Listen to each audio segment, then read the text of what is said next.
What's up, everybody, and welcome into your favorite Average to Good podcast, Call It What You Want. We are very excited. It's Jimmy Conrad alongside Charlie Davies and Tony Miola because we have a very special guest joining us today. It's going to be Jesse Marsch, our former co-host, who's now the manager of Canada, and he made history this past summer getting Canada into the semifinals of Copa America. Chuck, as our former co-host, what are you excited to talk to Jesse about in this episode? Well, of course, the adjustment from Call It What You Want to being on the sideline for the Canadian men's national team, the MLS Canadian men's national team. There's a lot going on. Either way, just to see the progression, and then all of a sudden him hitting the ground running. I mean, what an introduction, losing 4-0 to the Netherlands, and then next thing getting to the semifinal of Copa America, right? So an incredible job done by him. So I want to hear about it. I know. I want to hear about it as well, the journey and how excited he is for the future as well. So, Tones, this is clearly, this show, Call It What You Want, clearly a stepping stone to getting a coaching job in the future. That's what they say. Yeah. Yeah. So where are you looking right now? I was thinking, when our Ancelotti's going to leave soon, right? I'd love to go to Milan when Fonseca's gone, but for now, I'm going to sit here with you guys and just putz around for a little bit. How about that? Okay, we'll take it. We'll take it. How about that? All right, everybody, hit like and subscribe because it's time to get after it. Hi, hello, and welcome to your favorite Average to Good podcast, Call It What You Want. I'm Jimmy Conrad alongside Tony Miola and, we have to actually throw up a slate first, so we're going to do that. So hit like and subscribe. We got to go up to a slate. Don't go anywhere.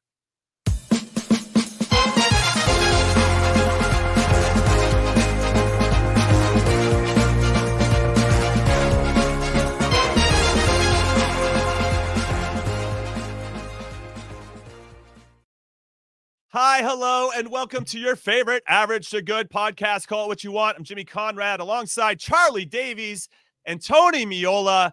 And guys, we have a very special guest joining us today, all the way from Kansas City's now the manager of the Canadian men's national team. After being a co-host on this very show, Call It What You Want, it's Jesse Marsch!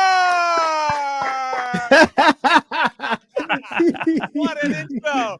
Wow. Jesse, great to see you first and foremost. How are things right now? Things are good. You look happier. Yeah. You look rested, relaxed. I have a job. I have a job again, as opposed to what I was doing before. Whoa. Yeah. Easy. What are you trying to say here? Picking up between the lines here. Exactly. Okay, so Jesse, I'm thrilled that you're on the show because I'm on the hunt for a good drone, and I heard in Canada they specialize in drones. Too soon, Jimmy. So I didn't know if you had one that I should be looking at, or what are your thoughts on drones overall? Yeah, it's really sad. It is. It's really sad. It's been tough. The women's team and everything that went on, that was tough. So, but I've never used drones for training. Right. So this is the first time that I've ever used a drone for training. It's a good way to film training and look at things, the investigation will come out soon. The report will come out soon. And then I think things will be clearer for everybody on what's been going on. So, but here we're focused on getting ready for matches and certainly this window will be good for us. We got to talk about these matches for sure. But the first time you're sitting there, you're somewhere, you're having dinner with your family, and you get this phone call, right? And it's like women's national team, men's national team getting hit up for drones. Like, what's your first reaction to are you like, holy shit, what's going on here, man? Yeah, I mean, again, I didn't know a lot about what was going on and how it was going and all these different things. And so I was kind of getting information the same way that you guys were, because when all of it was happening, we had finished Copa and I'd been in Canada for different things. Then I got back to Italy. So, I was getting information sort of at the same way. So, Bev, I know Bev, she's a really good person. I think she's a good coach. We were starting to create a team together, her and I, and getting to know each other. And so, we'll see. I think an investigation will be coming out soon. And I think everything will be clear then. Jesse, obviously when we talked before you took this job, you mentioned all the talent that Canada had. but it's another Yeah. thing being on the sideline and having to manage against Messi. You're looking at some of the players that you had to go up against. What are you most proud of once Copa America finishes? You compete all the way to the semifinals in the 3rd and 4th place game. What are you most proud of after that kind of first introduction into international football? Yeah, I think, look, I challenged this team and these players to think about the game a little differently, to think more about playing with speed and playing with power and being more aggressive. And even when I watch them with their club teams, I told a lot of them, like, we need to develop a clearer understanding of what the higher levels of football are like and how to set a standard for what we want our team to be like. And to be fair, the players have responded from day one in an incredible fashion. And it's been a lot of fun to work with them. They're players that love to play with each other. They love to play for the national team. And, it's re-energized me in so many ways. It's made me kind of find my passion in the game again. So I'm really thankful to be here. And even when I went back and got back home and then went over all the matches again and reevaluated things. And one thing for sure is we got better as we went along. We've been together for 8 matches, and to see the progression of the team, their understanding of how we want to play the game, it became a team that you could see played with power and athleticism and speed. And at our best moments, man, we were a handful for everybody. So, we're just getting started, but I think now they have a real hunger and a taste for what this can be like. And I challenge them as well that to employ some of the things that I've been teaching them with their club teams, and to make sure that when we got back together in September, that we weren't actually picking up where we left off, but actually a step ahead, because when they went to their club teams, they were continuing to employ these principles in the way that they're playing with their clubs. And training this week's been awesome, really good. And I think we have picked up even a step ahead from where we left off. And I'm really excited for these matches. Now, Jesse, how important was getting to that 3rd place game? Obviously, you made history with Canada, but in terms of buy-in, right? You have a philosophy and methodology of what you want to do. And I feel like it got cemented when you made the semifinal. Sure, Argentina was always going to be a difficult opponent. You go into the semifinal, you go to the 3rd place game. And to your point about getting better as the tournament went along, I absolutely loved your performance against Uruguay in that 3rd place game in particular. You guys went straight at them and never took your foot off the gas. And Uruguay, though they looked a little bit tired, just didn't have any answers. And you guys just took away everything that they like to do. And so now you come into this and now you feel like, all right, we have taken that step forward. How do you build off of that? Is it just to continue to cement the ideas that you had and be stronger in those areas? Or are you going to try to add another layer of what you think this team is capable of? Yeah, there's a lot of answers to what you just talked about. The first thing was that we were together for so long, and that we continued in the tournament also gave us more training time together, more time together to continue to establish the things that we wanted to be about. And then, and again, now the clarity, is at a higher level, but still it's about pushing the principles. It's about adding and tweaking things carefully so that, that's what I've kind of learned is people talk a lot about club team, national team, and frankly, it's all a bunch of BS. Like, if you coach, right? And if you're good at it, then your precision of understanding what messages are valuable at what times and how to create a process so that a team can get better. And by the way, you can develop players at the national team level. You have to develop them. Like, if you're a coach, then you understand how to get the best out of your players in every training session, no matter what the level is, what the age group is, what the gender is, whatever, that you understand how to coach a team. And so that's what I've tried to do is I've tried to take the talents that these guys have and the desire and the commitment and the passion they have for playing for the national team. And I've tried to then guide it in a way that where they understand what their roles are and that benefits them with the qualities that they have as players. And it's been a fun process. And you're right. I mean, look, when we play Uruguay, certainly because I know Bielsa so well from coaching his teams and following him over the years, I have a little bit of an idea. But the key was that the players were not afraid, right? They had developed within this. And by the way, it's not just me. Like, the Canadian national team has developed over the last 5 years. And a big part of the success in Copa wasn't just me and the style of play that I brought and the things that I brought, but they were ready for some bigger challenges. They had known each other better. They had played in big games together. And along with everything that I was trying to build with them was this foundation of who they've become. And so now that we're together, it's kind of like, it's two pathways, I think, that are converging in a really strong way. And we're going to find a way to keep pushing this thing to get better and better.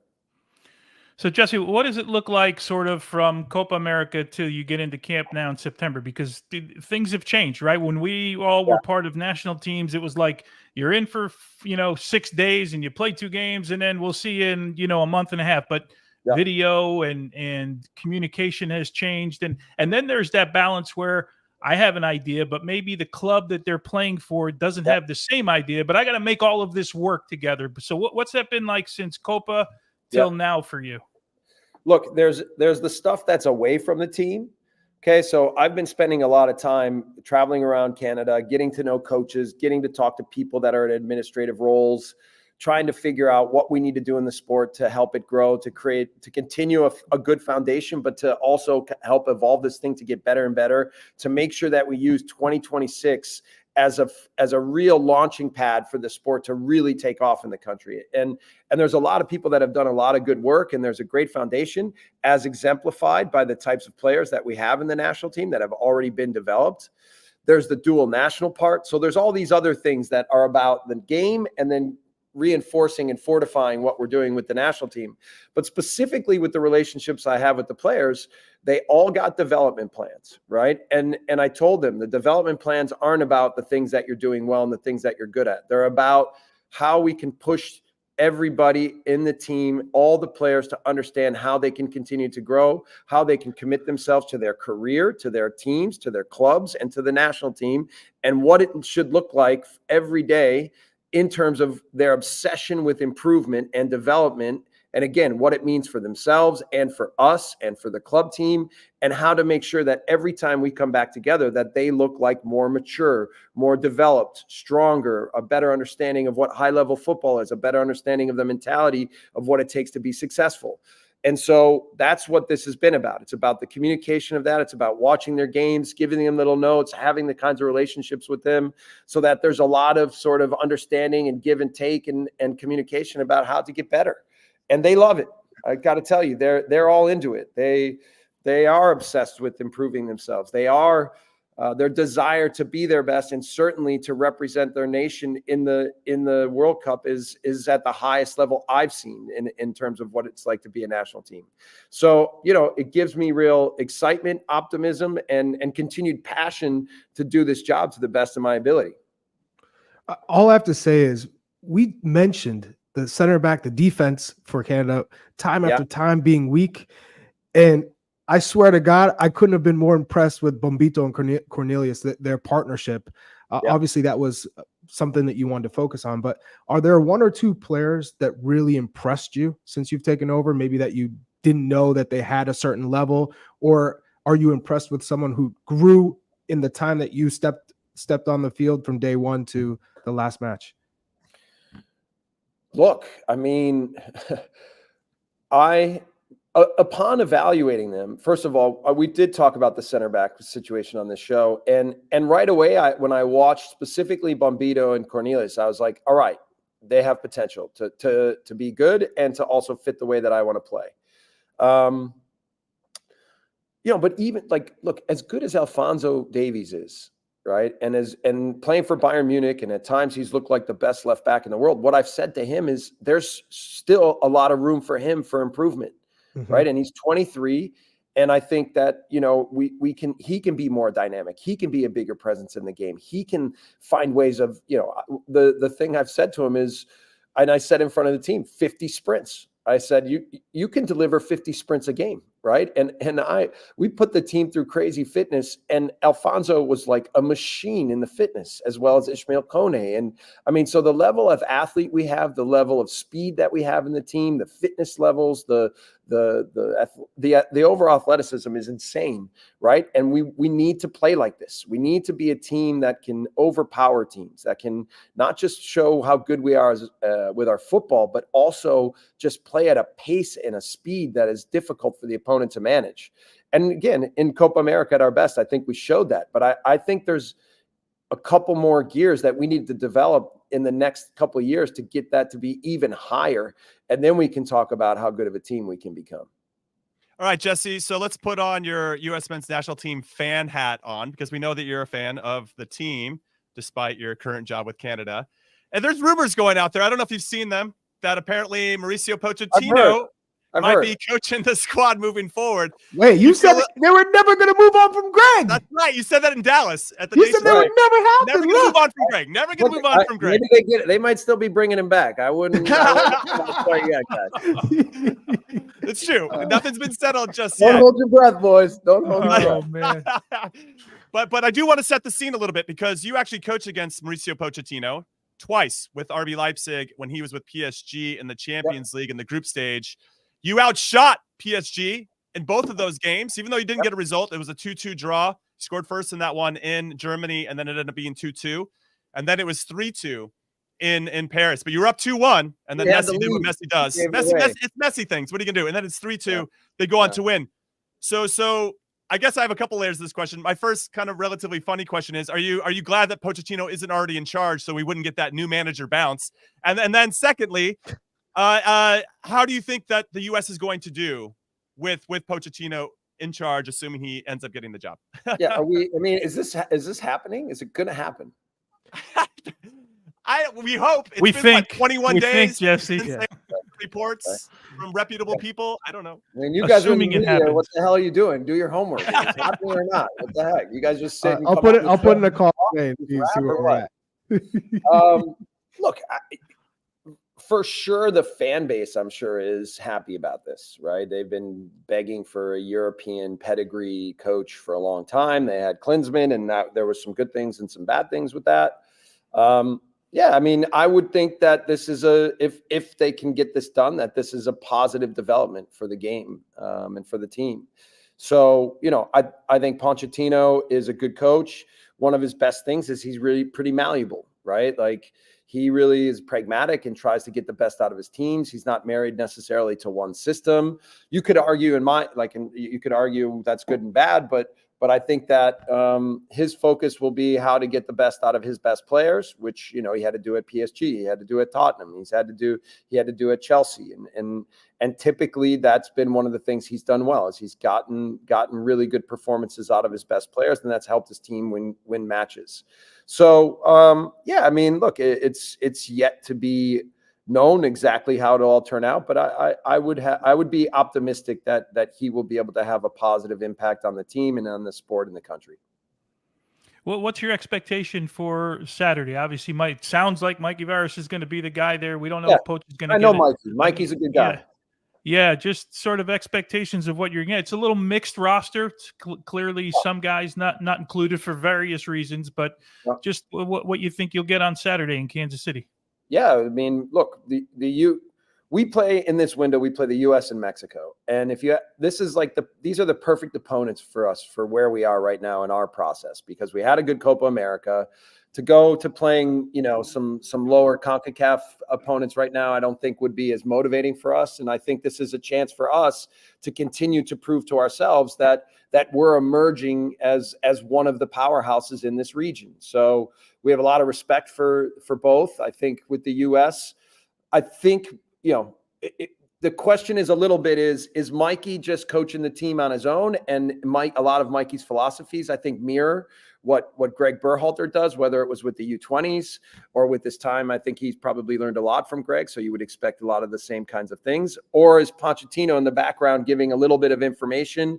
It makes it a little bit hard for us because both U.S. and Mexico have new coaches, and the preparation process won't be so easy, but it means that we can also focus on ourselves a bit. But I would expect to see a lot of the same guys. I think, they'll be motivated by this, as, knowing that Canada had that we had a good Copa America, and that they still want to show that they're the best team in the region. And so I think it sets up for a good match, but a little bit of a tricky one in terms of preparation for us. So we absolutely love having you back on the show, Jesse. We're going to have you come back, though, right after this first break. Sorry to interrupt you, Chuck. Call what you want. First break. When we come back, more Jesse Marsch. Don't go anywhere.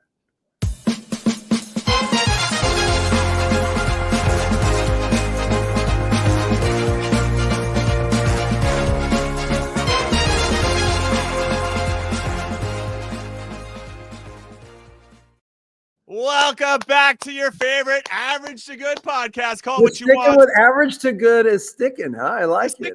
Yeah. I'm Conrad Dino alongside Chuck Wagon, Big Tones, and Marshmallow, also known as Jesse Marsch, our favorite Average to Good coach, as it were. now, Chuck, I really interrupted you. Jimmy, it's okay. Now, Chuck, I really interrupted you before our break. Yeah. You're up for a question with the very illustrious Jesse. Yeah, I mean, it's going to be pretty simple. It's knowing your process and coming into the Canada national team with no first team experience coaching internationally, you see Pochettino about to do the same thing. What do you think his biggest hurdle will be in the beginning? What do you think his process will look like if you could kind of compare yours? Well, I tell you, one of the things that benefited me was when I went into Leeds. Right? When I went into Leeds, I had to have a clear plan as to how to create clarity for the players as to how we were going to evolve into the team I wanted us to be. And I had to have a step-by-step process. And then results and matches were coming at you fast, right? So in that process, I think that we were pretty precise with our messaging, with our training, with our methodology, with our tactical preparation.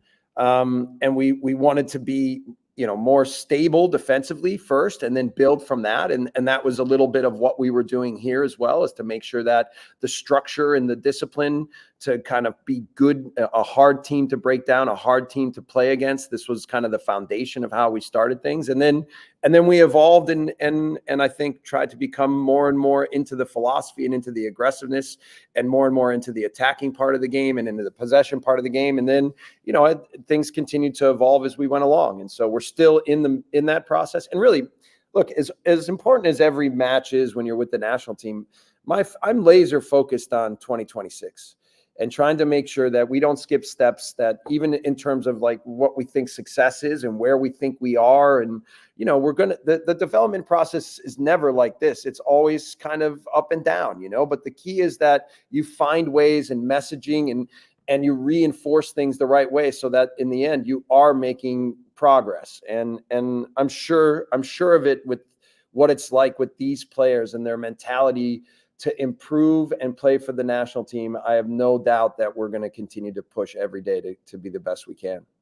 So, Jesse, when you took over with Canada, I'm sure there was maybe a bit of a malaise around the program, right? Who's going to take charge? What's the direction? Can we get this going in the right direction ahead of 2026? All the stuff that you're talking about now that you are in charge.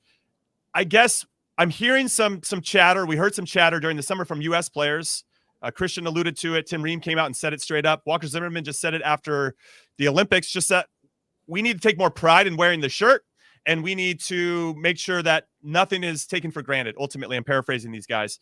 And in some ways, we need to really crack at it and get back into gear. How important was a little bit tougher? Yeah, a little tougher, right? We need somebody who's going to kind of lay into it and hold everybody accountable and all that. How much of that did you have to do?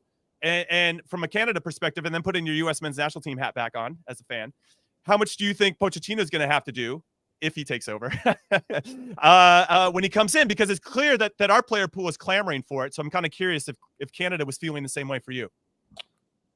Look, different teams are different things, right? So sometimes when you come into a team, there's a lot that can be gained from the overall team spirit and mentality of the togetherness and how they work every day and how they commit themselves to playing for each other on match day. But I could tell from getting to know them that this was a really healthy, strong group. And when John Herdman was here, he focused a lot. He talked about the brotherhood. He talked about their commitment to each other. He created a higher level of professionalism.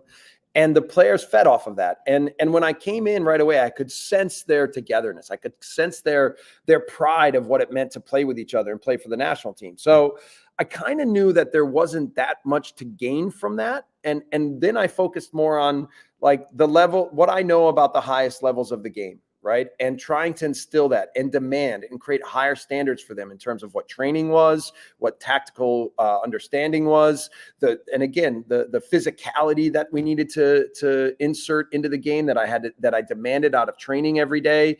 And so for me, that's where I felt like I could help them gain, room to grow and room to improve. And that's what we focused on. And that's what we've pushed every day. I mean, even the last 2 training sessions we've played, the training has been intense, and they understand now what real training needs to look like. And the new players that come in are like, what the hell?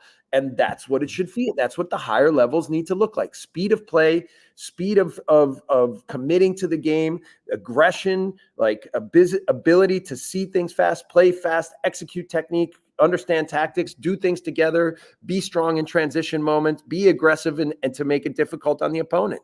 And so that's my version of football. But I don't care if you're talking about Man City, Arsenal, Real Madrid. That's the same version of football that those teams play, right? And everybody talks about how they're elegant. And of course, they have great players and they can be elegant in possession phases. But the most intensive teams in the world are also the best teams in the world. Okay, so Jesse, I asked you a really long question. I'll make it shorter. Do you think our player pool for the U.S. needs to get tougher? Look, I don't know. My long question. But here's the funny thing is that a lot of the players that were clamoring to get Greg back were also the ones that are now saying that it's time to move on. Like, I don't know. You can't, for me, like this sport and this world that you play in has to be about constantly being challenged to be your best, period. Right? I don't care like who the coach is, and there shouldn't be a comfortability. There should always be a drive to be better. And yeah, it's fun to be on teams, right? You want the process of growth and improvement to be an enjoyable one, but it has to be about demands, right? And this life should never be about complacency. Right? If you want to be a good professional coach, a good professional player, a good professional team, this has to be about the drive and the obsession to be your best. And the only way to do that is to constantly be challenged and to be put over your head, to be asked more, to have higher standards, higher demands. Right? So I don't care if it's the U.S. team or it's any team. That's what professional football is. So that's interesting. You talk about that, the demands, right? And where do you put as a manager, a player has to be playing at his club, and maybe a player has to be playing at his club and has to be playing well at his club? Well, look, it depends on what your player pool is, right? So if you're France, if you're Spain, then there's a different standard for what's necessary than if you're Canada. Right. So obviously, I want all of our players playing at the highest level 90 minutes every week. A lot of our players have just made big moves to big clubs. Right. And we've got now in Canada more players playing at bigger clubs in Europe than probably in the history of the program. But there is also a danger with that. Like if some of those players aren't playing, then that kind of move might not be beneficial for them and then ultimately for us. So the only thing I've said is when guys aren't getting the minutes that we would like them to is just that they stay on their fitness, that they stay on all the little things to make sure that they're as sharp and fit as that they can be so that when they come back in with us, they can be ready to perform. But, these were all discussions we were having before. And when the U.S. player pool is obviously a lot bigger than what we're dealing with, but I like our player pool, and I think our player pool has a lot of potential.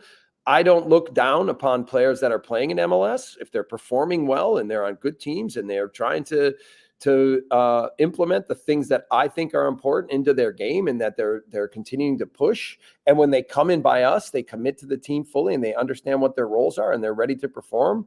Then, against Uruguay, you said we had a good game against Uruguay. I totally agree. We started with 8 MLS guys, 2 former MLS guys, and an 18-year-old.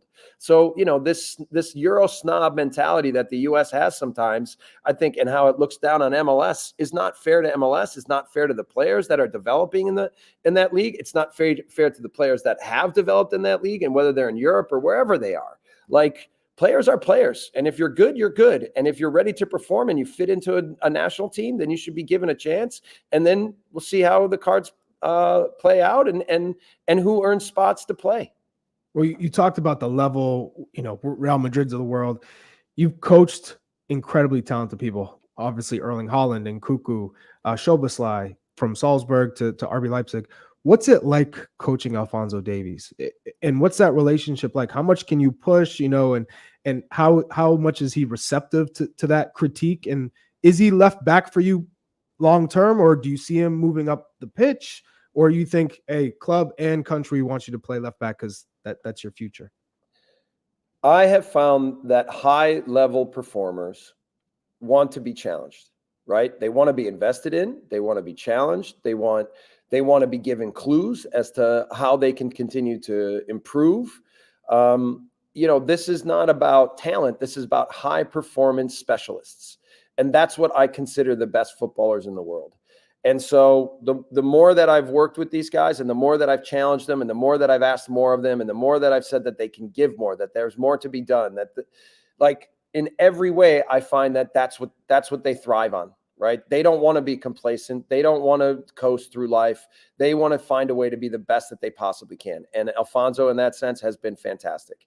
And I've told him that I'm going to challenge him. And I've told him that I'm going to hold him to a high standard, because if I do that with him, then everybody else has to follow. And he's been magnificent and he's responded. And I think he's grown in the process. And then there's also the part of his leadership. Like, you have to understand, like, here with the national team, and look, I mean, he's in the category of one of the best left backs in the world, right? So when he walks in a room, he carries gravity, and people look at him, and he's pretty unassuming. He's a humble guy, but he's learning how to use that power, I think, to affect leadership and affect people around him. And I had even a leadership council meeting last night, and we talked about how the leadership council team is doing and how Fonzie's doing as a captain. And I couldn't be happier with all these guys, because they love each other. They love what we're building. They love the national team. I mean, I ask things of them that are outside the boundaries of the white lines, like to be role models, to be ambassadors, to help the sport in the game. And they're all in. They want to be everything they possibly can for the sport in the country. They want to be role models, and they know how important this is come 2026, that we create a movement in the country that inspires people, that creates so much energy in the stadium, that makes us more unbeatable. And that'll ultimately be our goal, is how good can we be when the lights come on? How much can we inspire? What kind of football can we play? How do we really change the game? How do we show people what the Canadian mentality is about? How do we do that for ourselves? How do we do that for our country? How do we show the world, like, Canada's here and we're here to stay? That's a big part of what we're trying to build here. Yeah, these guys are going to run through a brick wall for you on Saturday. Maybe you could just tone it down just a smidge so you give us a chance, Holy crap. All right, let's talk about the U.S.-Canada rivalry and this game upcoming on Saturday. I guess my first question is, will you be singing both national anthems? And my second question is, do you know who your strongest starting 11 is? Like right now, do you know the team that you're going to roll out? And feel good about it? No, I mean, look, first, no, I'm probably going to sing just the Canadian, right? I mean, here we go. What? Oh my word! What? He's poking the bear. He's poking the bear. They've given you a passport already, haven't they? No. Wow, poking the bear. Are you Canadian now? I'll be proud of the American team and the American national anthem, but I work for Canada. This is my job, and I'm proud to be here. Right, Americans in the blood. Yeah, but I got you. You should be proud. You're not singing the American national anthem to this country. Let's just make Wisconsin part of Canada now. Then, yeah, you're real close there. That's where you're born. It's official. Just with the pitch, it's an easier national anthem to sing as well. So, and then, to be truthful, I think there's a lot of players that have established themselves as, regular, kind of first choice guys in the team.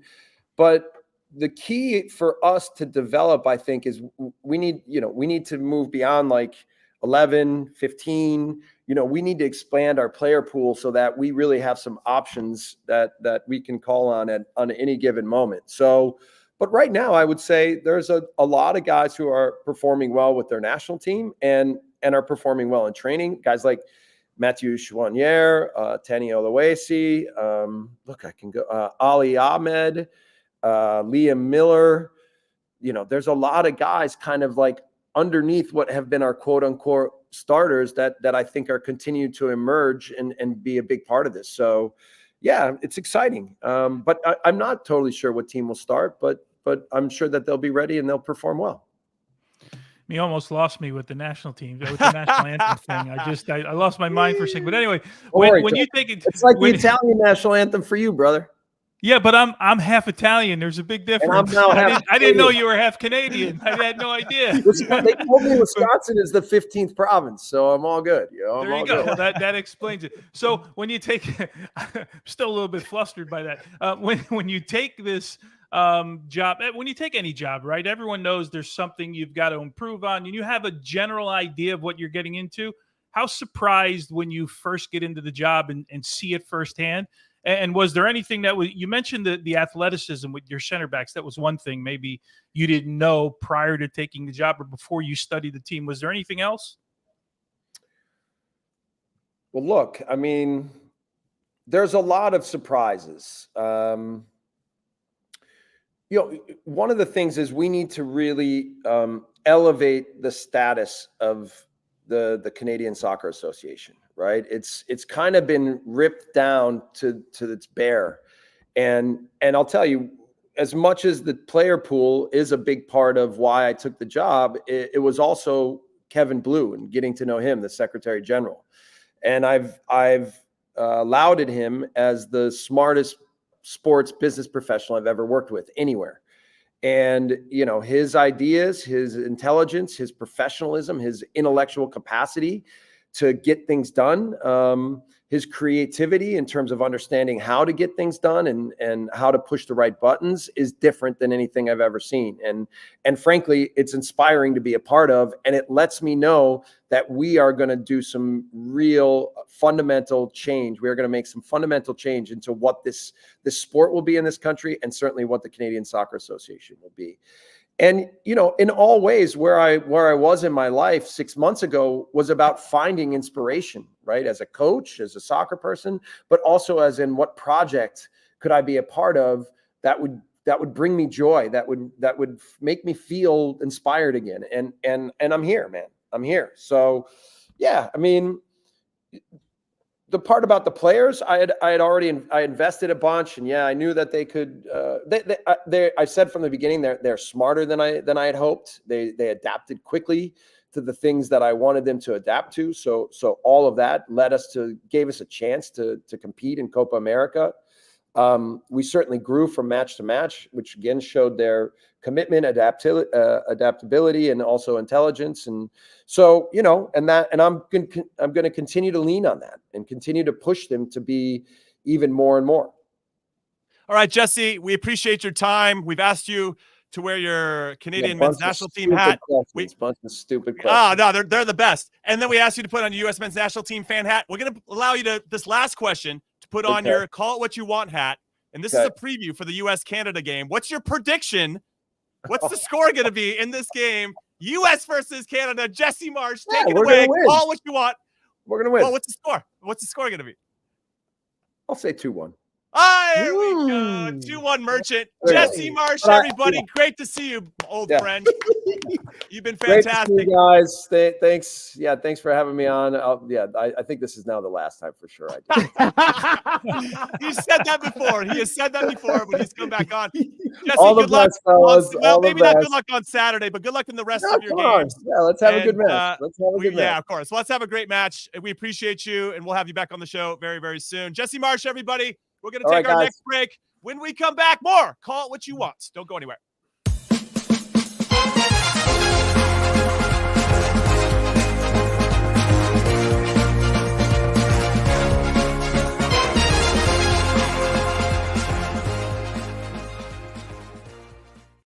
All right, welcome back in to Call It What You Want. I'm Jimmy Conrad alongside Charlie Davies and Tony Miola. We just had Jesse Marsch on the show. Chuck, you got kind of squeezed, didn't get that last question in. Was there anything Yeah. that you wish we would have asked him before? Yeah, the only thing it was a good interview. He's got the podcasting chops, of course he's media savvy. Of course we help train him. Call it what you want. We help train him. We train him for this moment. For that. Full credit. The only thing I wanted to ask him, and I apologize for anybody who's writing comments because we can't see them. But what I wanted to ask was about the schedule. Because we always talked about easy friendlies, and they played Netherlands, they played France, but now it's back to US, Mexico, Panama. So what's his plan getting ready for 2026? What are those matches look like? Does he have to get creative, and how do they get creative? Because in order to keep pushing the boundaries, then you have to keep challenging yourselves. And no disrespect to CONCACAF opponents, of course. No, of course. But it seems like, based on what he said, Tones, that he's just using each game as another opportunity to strengthen his own ideas and their style of play.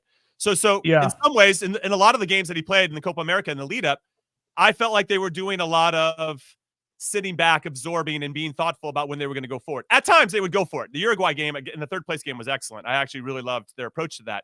But now you're playing against opponents, maybe not us, but others, where you might have to dictate the game in a different way. And that's another skill set that this team could learn.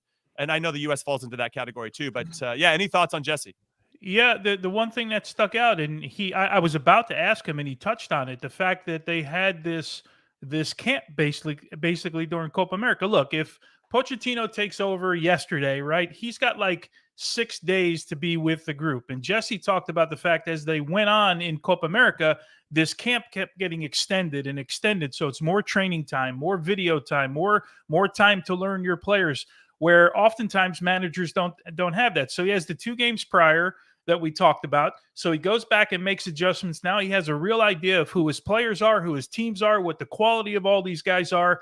And now you can start to formulate things. And he talked about how important that was. And if you start to think about the schedule moving forward, and I think that's probably from a fan standpoint, one of the big concerns for U.S. fans is that a manager may not have enough time, right, to implement everything that he wants to implement in the group. But he had a big advantage, and credit to them. They continue to go, and they continued, as he said, to get better and better, likely because they had a better understanding of the ideas that Jesse was kind of throwing at them. And now you have another video and another thing you throw in your bank. We all know, right? Sorry, right. We all know, we've been there before. Right. How that helps your group. Now, so taking that and what you're saying, and just thinking about what I heard from Jesse, he didn't answer the question directly, and I understand why he didn't, but his starting 11. And Chuck, I actually think if we had to project the Canadian starting 11, it's going to look very similar to what he rolled out against Argentina in the semifinals. So you had Crépeau in goal.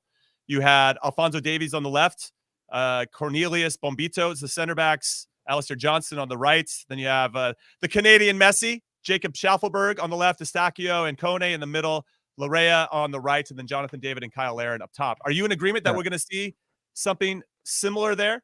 Yeah, it's a 4-4-2, and sometimes you see it like a 4-5-1 where Jonathan David drops in as like a 10, and to me that I also want to tell Jesse, like, that blows my mind because that's not his strength.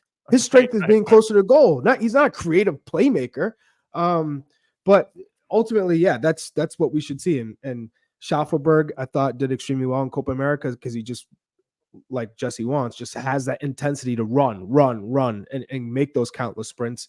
And when he's in open space, he's pretty dangerous. So I think that's exactly what we're going to see. High press. They're going to put the U.S. under pressure and see how does the U.S. respond. And, does Mikey Veras make those tactical adjustments in game? That's yet to be seen, right? So I'm really looking forward to it. And when he said we think we're going to win 2-1, he really thinks they're going to win 2-1. I know. So the competition's there.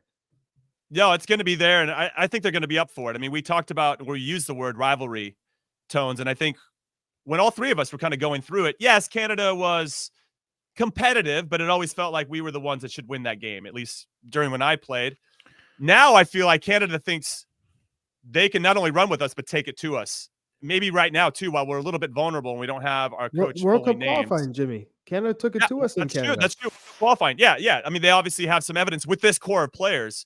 So with that in mind, Tones, what do you think Mikey's going to do here with our starting 11? Do you think we're going to see a little bit more of the same? I guess for me, big questions. Matt Turner in goal. Are we going to go with Tim Ream as center back? Or are we going to give those minutes to somebody else? I feel like Mikey's going to play it pretty safe in game 1 here against Canada. Yeah, I would agree with that. I do want to see some of these other guys. If you're going to bring, a Mark McKenzie in, if you're going to bring a Marlon Fossey in, then I want to see these guys play, to be honest. I don't know too much about Marlon Fossey outside of what I've read and the few clips that I've seen. Like, why bring these guys if you're not going to play? I'm going to guess that Matt Turner is going to get a start because they think he's still the number one guy currently, and they need to get him some minutes. But Mike Ibarra said in his press conference on U.S. Soccer's website that they were going to have training and the best guys were going to play. And I posed the question on my radio show earlier today. So you're telling me that if the young Diego Cochin kid, the 18-year-old coming in from Barcelona, if he's lights out in training and he's by far the best guy and the sharpest guy, you're telling me he's going to play? I don't see it. I'm with you. I think he's going to go very conservative with the most experienced guys he can. Maybe 1 or 2 changes here or there, but they won't be. I don't think it's going to be a really risky lineup, if you will. Well, that's what the New Zealand game's for, right, Chuck? I mean, you have that second game against an opponent that isn't as strong. I don't want to hear about, we're doing it against New Zealand. No, do it against Canada. If we want to find out who can help, you put them against the best competition. But ultimately, right, we know Mikey Veras is most likely going to play like he did in the Under-20 World Cup. He's under the Greg Berhalter tree in U.S. Soccer. He's not going to be do you think Christian Pulisic is going to play number 10 in this camp, or he's going to be back on the left where he's been with the U.S. forever? Like, that's one wrinkle that he could change, which, then, Marlon Fossey is the only right back in the camp. So he's got to play. But, in terms of the center backs, like Tony said, Mark McKenzie, he's taking a step. Let's forward going to Toulouse. Let's see what he looks like at the international level now. This is a good time to test him. But I don't think they are going to put in new players, and it will be telling what the training looks like, and do they really pick the players from training, right? Or you have guys who aren't playing their club minutes. Like who no, in the first game, who's sharp? Who's you're guys aren't playing. Guys. Yeah, well, yes, I don't think we see Gio Reyna start. He just isn't playing enough. But it's because you have other options, though. You could put Brendan Aronson at the 10, Pulisic at the 10, Malik Tillman at the 10. Like, we have other options, so it doesn't feel as drastic to not start Gio. You can bring him off the bench. However, it should just be said, maybe it's the elephant in the room. There's no way U.S. Soccer wants to lose to Jesse Marsch. So if they're having any input on what's going to happen, Matt Crocker's having any input, like, they're telling Mikey, yo, we got to roll out our best team. I don't give a shit who's playing well in training.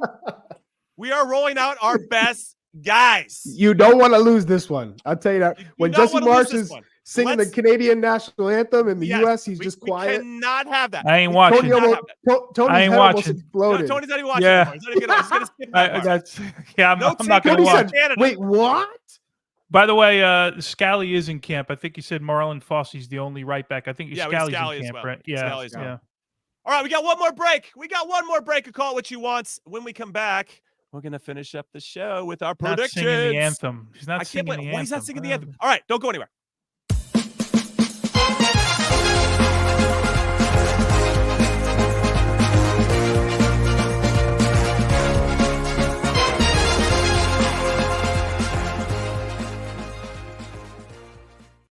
He's not singing the anthem. Welcome back in to Call It What You Want. I'm Jimmy Conrad alongside two legends of the U.S. men's national team, Tony Meola and Charlie Davies. And we are at the stretch run, the final run here for the show. We're going to get into score predictions. And really the big question before we get there, and Tones, I'm going to come to you first. Will Christian Pulisic bump Brian McBrizzle McBride out of the top 5 U.S. men's national team all-time scoring table? They're both tied on 30 right now. The easy answer is yes. McBrizzle. No, McBrizzle. Dropping down. No. Are you saying in the Canada game or in this camp? This camp. Yeah, the answer is yes. Okay. Yes. I actually think that it's only a matter of time before Pulisic unseats Dempsey and Donovan at the top. Score predictions. Charlie Davies, what do you got? U.S. Canada, what do you got? I'm going to go 2-1 U.S. wins. All right, that's what I like to hear. We got to counter that Jesse Marsch stuff. Big Tones, what do you got? 2-2. That's what I was gonna go with, but I said, no, I can't do it. That feels a little realistic, but I'm going to go with my heart. I'm going with you, Chuck. 2-1 to the United States men's national team. We want Jesse Marsch's tears. We want his tears. And then we want him to come back on the show and talk about it. He probably won't, but we'll definitely try. Thank you guys so much for hanging out with us today. This was a great show. Thank you to Jesse for his time and being so gracious with that, knowing that he's got a big game against the U.S. coming up. Make sure you join us again on Saturday, right after that game ends. It kicks off at 1 p.m. Pacific, 4 p.m. Eastern. We'll go live right after that. So plan around 6 p.m. Eastern for the full recap of that game. Obviously, this is an important one, so we're going to be talking about it and diving in, and hopefully our boys perform well.